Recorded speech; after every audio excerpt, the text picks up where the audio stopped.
క్షేమము నీ శాశ్వత జీవము నా జీవిత కాలమంతయు నీవు దయచేయువాడవు మహోన్నతమైన నీ ఉపకారములు తలచుచువను క్షణము పరవశించనా నీ కృపలోనే పరవశించనా మహోన్నతమైన నీ ఉపకారములు తలచుచువను క్షణము పరవశించనా నీ కృపలోనే పరవశించనా నీ కృపలోనే పరవశించనా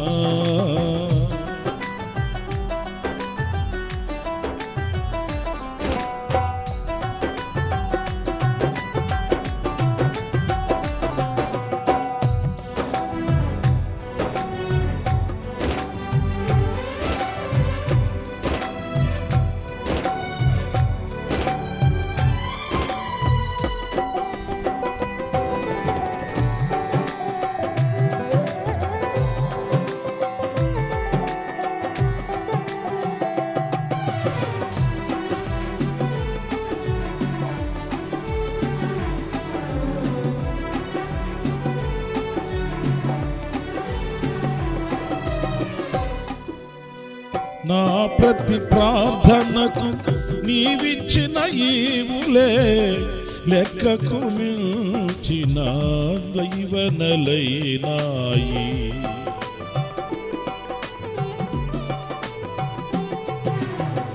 నా ప్రతి ప్రార్థనకు నీవిచ్చిన ఈవులే లెక్కకు మించిన దీవెనలైనాయి కడుగులు తడబడక నిలిపినది నీ దివ్యవాక్యమే కడలిని మించిన విశ్వాసమునిచ్చి విజయము చేకూర్చెను కడుగులు తడబడక నిలిపినది నీ దివ్యవాక్యమే కడలిని మించిన విశ్వాసమునిచ్చి విజయము చేకూర్చెను నీ వాక్యమే మకరందమై బలపరచెను నన్ను నా యేసయ్య స్తుతి పాత్రుడా ఆరాధన నీకే నీ వాక్యమే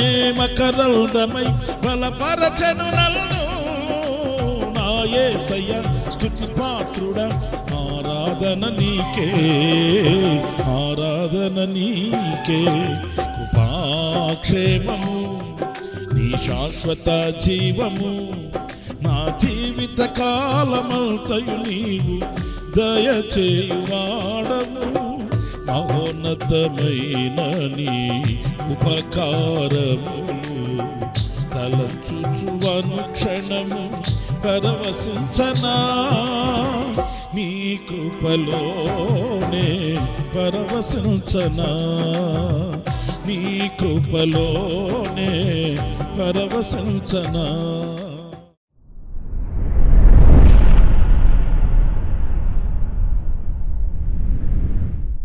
ప్రైజ్ ది లార్డ్. ప్రభు అయిన యేసు క్రీస్తు ప్రశస్త నామంలో మీ అందరికీ హోసన్నా మినిస్ట్రీస్ తరపున హృదయపూర్వకమైన వందనాలు తెలియపరుస్తున్నాను. ప్రభు మిమ్మల్ని ఆశీర్వదించి దీవించునుగాక.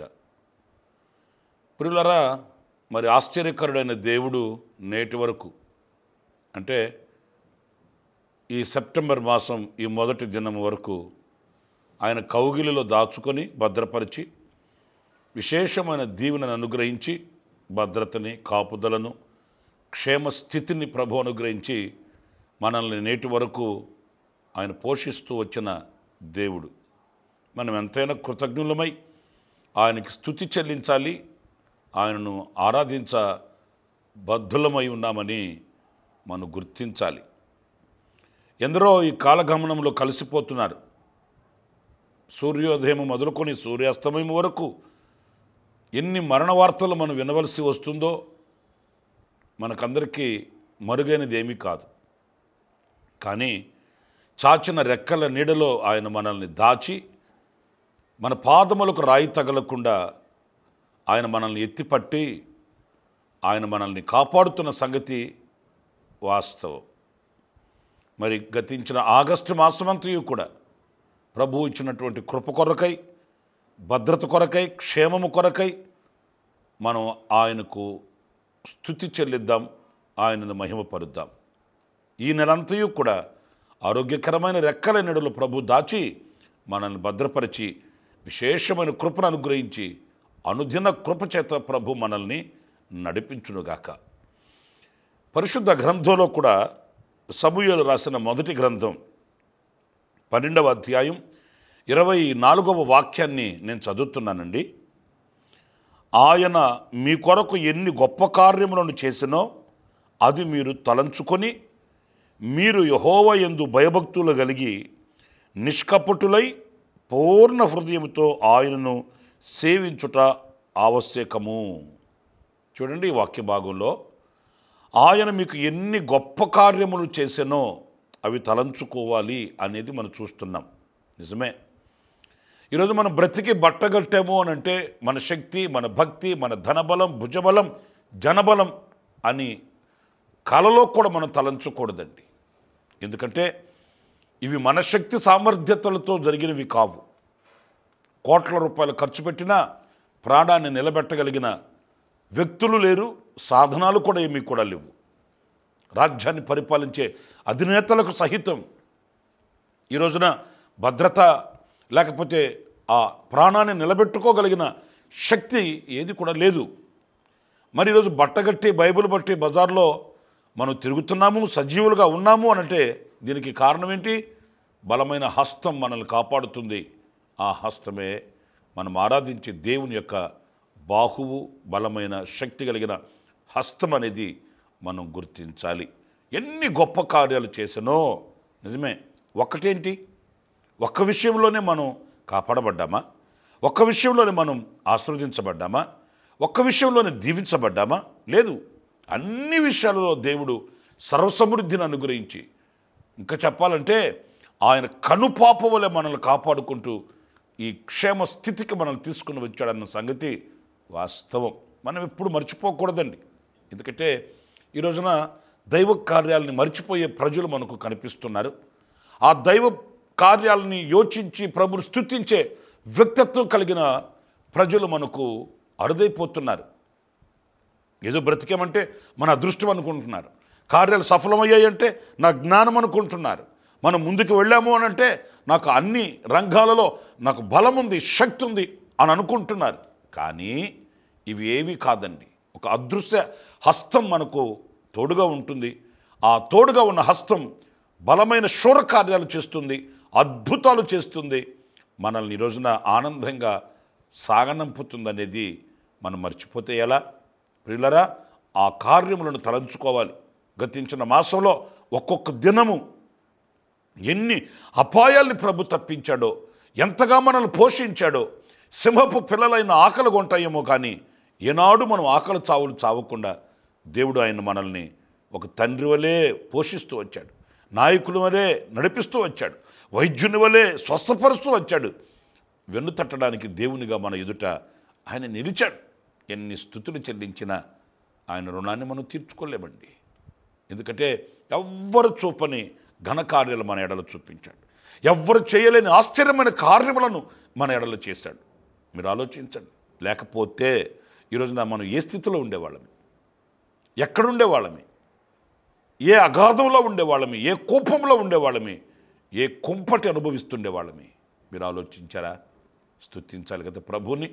నా ప్రియమైన సహోదరులారా, ఈ వాక్యంలో ఎన్ని గొప్ప కార్యములు చేసినో అది మీరు తలంచుకొని మీరు యెహోవా యందు భయభక్తులు కలిగి. నిజమండి, ఇదే ఈరోజున కరువైపోయింది, కొదువైపోయింది. భయభక్తులు కలిగి ఏదో ఆపద వచ్చినప్పుడు దేవుని దగ్గరికి వెళ్ళడం కాదు, అక్కర్ల కొరకు చెప్పుకోవడానికి ప్రభు దగ్గరికి వెళ్ళడం కాదు, లేకపోతే అన్ని సౌఖ్యంగా సమృద్ధిగా సంతోషంగా సాగి వెళుతుంటే స్తుతించడం కాదండి. ప్రతినిత్యము ఎవరైతే ఆయన కార్యములను తలంచుతారో, ఆయన కార్యములను వివేచించి స్తుతించగలుగుతారో వారి హృదయంలో భయభక్తులు కలుగుతాయి. భయము, భక్తి. దేవుని యందు ఈరోజు భయం ఈ రోజున ప్రజల్లో కరువైపోతుంది.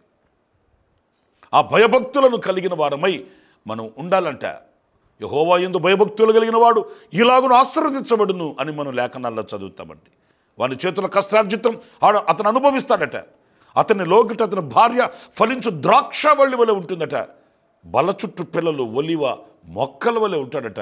అతని చేతుల కష్టార్జితాన్ని అతడు అనుభవిస్తాడట. ఎవరితను? యెహోవా యందు భయభక్తులు కలిగిన వాడు. అతని కార్యములు సఫలమవుతాయని లేఖనాల్లో మనం చదువుతామండి. నా ప్రియ సహోదరులరా, దేవుని యందు భయభక్తులు కలిగిన వానిని ఆయన విడిచిపెట్టేవాడు కాదు, మర్చిపోయేవాడు కాదు, దాటుకుని వెళ్ళేవాడు కాదు. వాని యందు ఆయన దృష్టిని నిలుపుతాడు. యెహోవా యందు భయభక్తులు కలిగిన వాని ఆశ భంగము కానేరదు అని కూడా లేఖనాల్లో మనం చదువుతాము. అందుచేత మనం యెహోవా యందు భయభక్తులు కలిగిన వారమై ఉండాలని, నిష్కపటులై పూర్ణ హృదయంతో ఆయనను సేవించ ఆవశ్యకము. పూర్ణ హృదయంతో, నిష్కపటులై అంటే పరిశుద్ధంగా, పవిత్రంగా, పూర్ణ హృదయంతో ఈ పెదవులతో స్తుతించడం, పెదవులతో ఆరాధించడం, నామకావాస్తిగా దేవుని సన్నిధికి వెళ్ళడం, ఆచారపు భక్తి చేయడం, నేను కూడా క్రైస్తవ లోకంలో పెద్దపీట మీద ఉన్నాను అని అనుకోవడం కాదండి. కొదువలేని ఒక పూర్ణమైన ఆత్మతో మనం ఆయనను సేవించాలంట. అంటే మన చావైనా రేవైనా ఇక ప్రభువే అన్నట్లుగా, బ్రతికినా చనిపోయినా నా ప్రభు కొరకే అన్నట్లుగా ఆ పూర్ణమైన హృదయంతో మనం ఆయనను సేవించాలి. కొంతమందిని మనం చూస్తామండి, తటస్థమైన భక్తి చేస్తారు. వాళ్ళకి అన్నీ జరుగుతుంటే, అన్ని సౌఖ్యంగా ఉంటే భక్తి అనే పదానికి వాళ్ళలో కొంచెం తావు దొరుకుతుందండి. ఏదైనా కొంచెం శ్రమ కలగగానే వాళ్ళు ఆ స్థితిలో ఉండరు. ఎందుకంటే పూర్ణ హృదయంతో ప్రభుని స్తుతించి సేవించేవాళ్ళు కాదు. పూర్ణ హృదయంతో ఆయన్ని సేవించే వ్యక్తులు మరణానికి భయపడరు, లోకానికి భయపడరు, శ్రమలకు భయపడరు, శోధనలకు భయపడరు. వాళ్ళు దేవునితో ఉన్న అనుబంధం చేత ధైర్య సాహసాలతో వాళ్ళు ప్రభు కొరకై పత్రికగా ఉండగలుగుతారు. మన పితరులు చూడండి, అగ్ని ఎదురైందే, సింహాల బోన్లో వేసేసారే, రంపాలతో కోసారే, కాగుతున్న నూనెలో వాళ్ళని దింపారు, శిరశ్ఛేదనం చేశారు. అయినా కూడా వాళ్ళు వెనుతిరిగినట్లుగా కానీ, ఓడిపోయి వాడిపోయి భయపడిపోయి వెనకబడిపోయినట్లుగా కానీ లేదండి. ఎందుకంటే వాళ్ళు పూర్ణ హృదయంతో ఆయనను సేవించారు కనుక. చూడండి, ఎవరైనా మనకు ఆప్తులైన వాళ్ళు ప్రాణాధికంగా ప్రేమించే వ్యక్తులు ఉన్నారనుకోండి, వాళ్ళ కొరకు ఎన్నైనా చేయగలుగుతాం. మరి అంత స్థానాన్ని దేవునికి ఇవ్వాలి కదా. అంతకంటే మించిన స్థానం దేవునిది కదా. దేవుని కంటే మించిన వాళ్ళు ఎవరున్నారు? దేవుని కంటే గొప్పవాళ్ళు ఎవరున్నారు? దేవుని కంటే మనకు ఉన్నతమైన వ్యక్తులు ఎవరున్నారండి? ఎవరు లేరు. ఆయనకే మన పూర్ణ హృదయంతో మనం ఆయన స్తుతించి ఆరాధించి సేవించ బద్ధులమై ఉన్నామని ఈ వాక్యం సెలవిస్తుందండి. ఒక చిన్న మాట కూడా నేను మీకు చదువుతాను. నిర్గమాకాండంలో 34వ అధ్యాయం 10వ వాక్యం చదువుతున్నాను. అందుకు ఆయన, ఇదిగో నేను ఒక నిబంధన చేయుచున్నాను, భూమి మీద ఎక్కడైనను ఏ జనములోనైనను చేయబడని అద్భుతములు నీ ప్రజలందరి ఎదుట చేసేదను. నీవు ఏ ప్రజల నడుమునున్నావో ఆ ప్రజలందరూ యెహోవా కార్యమును చూచెదరు. నేను నీ ఎడల చేయబోవునది భయంకరమైనది. ప్రియులారా, ఎన్ని గొప్ప కార్యములు చేసానో తలంచుకోండి అన్నాడు కదా. ఈ వాక్యంలో మనం చూస్తే, నేను నీతో ఒక నిబంధన చేయుచున్నాను. గుండె జల్లుమంటుందండి ఈ మాట చదువుతుంటే. నేను నీతో ఒక నిబంధన. ఆయన మనతో నిబంధన చేసేది ఏంటండి? మనం చెయ్యాలి ఆయనతో నిబంధన. నాయనా, నీ పాదాల దగ్గర పడి ఉంటాను, నీ పాదాల దగ్గర నేర్చుకుంటాను, నీ పాదాల దగ్గర సచ్చిన వాని వల్లే నేను పడి ఉంటానయ్యా, నాకు నీవు తప్ప వేరొక ఆశ్రయం, వేరొక దిక్కు నాకు లేదు బాబు అని మనం చేయాలి ఆయనతో నిబంధన. ఆయనేంటి మనతో నిబంధన చేసేది? మట్టి మనుషులం, దేనికి పనికిరాని వారం మనం, ఆయన చేత చేయబడిన వారం, ఆయన ఊపిరి ఊదితే జీవించే వ్యక్తులుగా మార్చబడిన వారం మనం. మనతో ఆయన నిబంధన చేయడం ఏంటండి? మహనీయుడైన దేవుడు, మహోన్నతుడైన మహోపకారి అయిన ప్రభువు, ఆయన పేరెత్తి మనం ఉచ్చరించడమే మన భాగ్యంగా తలంచుకోవాలి. ఆయన పేరెత్తి యేసయ్యా అనడమే మన జీవిత ధన్యతగా మనం భావించాలి. ఆయన మనతో నిబంధన చేయడం ఎంతటి వారమండి. ఎంత స్తుతి చెల్లించాలి, ఎంతగా ఆయనను ఆరాధించాలి, ఎంతగా ఆయనను మహిమపరచాలి మీరు ఆలోచించండి. ఆయనే తగ్గించుకొని మనతో నిబంధన చేస్తున్నాడంట. నిబంధన చేయడం ఏంటో ఇక వాక్యాలు చదివితే, భూమి మీద ఎక్కడైనను ఏ జనములోనైనను చేయబడిన అద్భుతములు నేను మీ ఎడల చేస్తాను. నువ్వు ఏ ప్రజల మధ్య ఉన్నావో ఆ ప్రజలు ఆ కార్యములను చూచి వాళ్ళు ఆయన చేసే కార్యములను చూస్తారంట. ఆయన చేయబోయే కార్యాలు భయంకరమైనవంటండి, ఆశ్చర్యాన్ని కలిగించేవి. విన్నవాళ్ళు చూచిన వాళ్ళు గుండెలు చెదిరిపోతాయంతే, అంత గొప్ప కార్యాలు ఆయన చేస్తాడు. నిజమే, ఇశ్రాయేలీయుల ఎడల దేవుడు చేసిన కార్యాలు కూడా చూసినప్పుడు అన్యజనులకు గుండెలు చెదరిపోయాయంట. ఈ స్వల్పమైన జనం కొరకై సముద్రాన్ని పాయలు చేయడం ఏంటి? ఈ స్వల్పమైన జనము కొరకై ఆయన ఆకాశంలో నుంచి ఆహారాన్ని కురిపించడం ఏంటి? బండను చీల్చి నీటిని ఉబ్బికేటట్లు చేయడం ఏంటి? బండలో సముద్రమంత సమృద్ధిని దాచి ఉంచడం ఏంటిది? ఏ జనములలో ఏ దేవుడు ఎక్కడ ఎప్పుడు ఎన్నడూ చేయని ఘనకార్యాలు కదా ఇవన్నీ. విన్న వాళ్ళందరూ వాళ్ళ హృదయాలు చెదిరిపోయాయట, వాళ్ళు గుండెలు చెదిరిపోయాయట. మన దేవుడు సజీవుడైన వాడండి. ఆనాడు చేస్తాడు, నిన్న చేశాడు, ఈరోజు చేస్తాడు. ఆయన యుగ సమాప్తి వరకు మనతో ఉండి అద్భుతాలు చేయగలిగిన గొప్ప దేవుడు అండి. ఏ నడుము నీ ఉన్నావో ఆ ప్రజలు గొప్ప కార్యాలు చూస్తారు. మన ఎడల చేసే ఆ గొప్ప కార్యాలని వాళ్ళు చూస్తారంట. ఆ భయంకరమైన కార్యాలని వాళ్ళు చూచి ఆశ్చర్యపడతారట. ప్రియమైన దేవుని బిడ్డలారా, ఆ గొప్ప దేవుడు మనతో ఉన్నాడు. ఆ గొప్ప దేవుని సముఖంలో మనం బ్రతుకుతున్నాం. ఆ గొప్ప దేవుని సరసన మనం నిలిచి ఉన్నాం. మనం ఎంతైనా ధన్యులం, భాగ్యవంతులం. అందుకే వాక్యాలు మనం చదువుతాము, యెహోవా దేవుడు కాగలిగిన జనులు ధన్యులు అని వ్రాయబడి ఉందండి. ఎంత ధన్యతో మనం ఆయన సన్నిధిలో బ్రతికి ఉండడం, మనం ఆయనను ఆరాధించడం, ఆయనను స్తుతించడం, ఆయనను మహిమపరచడం. మనం ఎంత ధన్యులమో, ఎంత భాగ్యవంతులమో, ఎంత భాగ్యవంతులమో. నా ప్రియ సహోదరులారా, తలంచుకొని ఇదిగో ఈ నెల మొదటి దినాన ఆయన స్తుతిద్దాం, మహిమపడదాం, ఘనపడదాం. ప్రార్థన చేసుకుందామా? జీవాధిపతి అయిన ప్రభువా, మీకు వందనాలైనా. ఇంతవరకు ఎన్నో గొప్ప కార్యాలు మా ఎడల చేశావు, అందుకు నీకు స్తుతి చెల్లిస్తున్నాను. గతించిన మాసమంతో కూడా మీ రెక్కల నీడలో మమ్మల్ని దాచి మీ అరచేతులు చెక్కుకొని మీ భుజముల మీద మోస్తూ వచ్చారు. అందుకు నీకు స్తోత్రం. ఈ మాసం మొదటి దినాన మమ్మల్ని మీకు అప్పగించుకుంటున్నాం నైనా. ఏ జనములలో ఎక్కడ జరగని అద్భుతాలు చేస్తారన్నావు కదా ప్రభువా, వాగ్దానాన్ని నెరవేర్చండి, మీ మాటను నెరవేర్చండి. శిరస్సు వంచి నమస్కరించి మీకు అప్పగించుకుంటున్నాం. మీరు నడిపిస్తే నడిచేవారు, మీరు బ్రతికింప చేస్తే బ్రతికేవారు, మీ చల్లని చూపు మా మీద ఉంచితే నైనా మేము నిలిచేవారు. మీ సహాయం కొరకై అనుదినము చేతులు చాపుతున్నాం. మీ అనుదిన కృప కొరకై ప్రతిదినం మీ సన్నిధికి వస్తున్నాం. మీరే మమ్మల్ని ప్రభువా పోషించి నడిపించమని మమ్మల్ని మీకు అప్పగించుకుంటూ యేసు నామములో ప్రార్థించి వేడుకొనుచున్నాను తండ్రి. ఆమేన్, ఆమేన్. ప్రభు మిమ్మల్ని ఆశీర్వదించునుగాక. ఈ దినమంతా, ఈ నెలంతయు కూడా ఆయన ఆశ్చర్యమైన కార్యములు మీ ఎడల జరిగించి ఆయన మిమ్మల్ని నూతనమైన మార్గాలలో నడిపించునుగాక. ఆయన సన్నిధి నిత్యము తోడుగా ఉంచునుగాక. ఆమేన్. ప్రతిదినము ఈ అనుదిన కృపాను సందేశముల కొరకు, ఇంకా మరిన్ని ఆత్మ సంబంధమైన సందేశాల కొరకు ఈ మా యూట్యూబ్ ఛానల్ ను సబ్స్క్రైబ్ చేసుకోండి. Pastor Ramesh hosanna ministries.